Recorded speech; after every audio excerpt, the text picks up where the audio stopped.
पुंडलिक सुतार, आम्ही महाड रायगड जिल्हा रायगड गाव करंजडी इथून आलो आहोत। आम्हाला फेसबुकवरती एक ॲडव्हर्टाइज भेटली होती। त्या ॲडव्हर्टाइजनुसार आम्ही त्या इथे कॉन्टॅक्ट केलं। फेसबुकवरती शिवराज 96 कुली मराठा असा ग्रुप आहे। त्या ग्रुपवरती ॲडव्हर्टाइज होती। त्या ॲडव्हर्टाइजमध्ये अनाथ मुली आहेत, त्या अनाथ मुलींचं लग्न लावून देतात अशी ॲडव्हर्टाइज होती। त्यांनी त्याच्यावरती आम्ही कॉन्टॅक्ट केल्यावरती त्यांनी आम्हाला पहिले 6,500 रुपये रक्कम भरायला सांगितली होती। ती फॉर्म भरण्यासाठी 6,500 रुपये रक्कम सांगितली होती। ती भरली आम्ही। त्यांनी तो फॉर्म पाठवला। फॉर्म पाठवल्यानंतर आम्हाला 2 मुलींचे फोटोही पाठवले।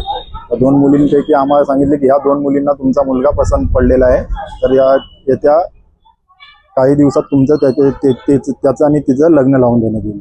तर त्यासाठी तुम्हाला गेट पास बनवावं लागेल की तुम्हाला इथे अनाथ आश्रमासाठी पास बनवावं लागेल। तर त्यासाठी तुम्हाला 7,000 रुपये पे करायला लागतील। तर आम्ही 7,000 रुपये पे केले। आम्ही त्यांच्याकडे ॲड्रेसही मागत होतो। पैसे पे करायच्या अगोदरही ॲड्रेस मागत होतो की आम्हाला काहीतरी लोकेशन सांगा की आम्ही तिथे पोहोचू। त्यांनी फक्त आम्हाला एवढं सांगलं की आम्ही असं लोकेशन सांगत नाही, कारण की काही जण कुटुंब पिणारे खाणारे लोक येतात आणि असे धिंगाणे करून जातात। त्यासाठी त्यांनी आमच्याकडे काय लोकेशन आम्हाला शेअर केलं नाही।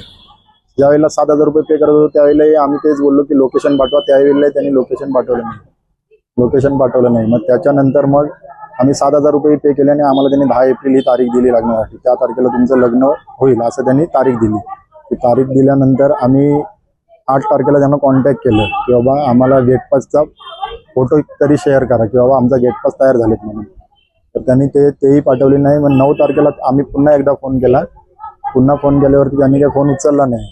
त्यांनी रात्री आम्हाला 10 वाजता आम्ही परत रिटर्न कॉल केला। त्यावेळेला त्यांनी कॉल रिसीव्ह केला आणि आम्हाला सांगितलं की ही तारीख आता पोस्टपोन झालेली आहे। तारीख गेलेली आहे 25 एप्रिलवरती। तर आम्ही बोललो ठीक आहे चालेल। मध्यस्थी आम्हाला सांगितलं की 22 तारखेपर्यंत तुमचे गेट पास रेडी होतील, तुम्हाला 22 तारखेला सगळे काही डॉक्युमेंट्स भेटतील। तर आम्ही 22 तारखेला त्यांना कॉन्टॅक्ट केलं। तर 22 तारखेला त्यांनी काही कॉल रिसीव्ह केला नाही आहे। ज्यांचे नंबर त्यांच्याकडे ऑलरेडी गेले होते त्यांच्या नंबरवरून सगळ्यांच्या नंबरवरून कॉल करून बघितले, कॉल काय त्यांनी रिसीव्ह केला नाही। मग 23 तारखेला मी माझ्या पर्सनल नंबरवरून कॉल केला की किमान बघूया कॉल उचलून। तर त्यांना कॉल केला तर त्यांनी कॉल रिसीव्ह केला आणि त्याची पण रेकॉर्डिंग आहे। रेकॉर्डिंग म्हणजे रेकॉर्ड आहे की 30 सेकंदच माझ्याशी बोलल्या त्या। त्यांना मी विचारलं की आमच्या लग्नाची तारीख काय आहे, 25 तारीख फिक्स आहे ना? तर त्यावेळेला बोलल्या मी बाहेर आहे, बाहेर असताना मी ऑफिसमध्ये नसल्यामुळे मी तुम्हाला काही इन्फॉर्मेशन देऊ शकत नाही। बोललो ठीक आहे, मग तुम्ही कॉल कधी करणार त्यांना विचारलं तर त्यांनी कॉल डायरेक्ट कट केला। त्या बोलल्या की उद्या कॉल करते, किती वाजता करणार हे विचारायच्या अगोदरच त्यांनी कॉल कट केला। आम्हाला पुढचं काही बोलूनच दिलं नाही।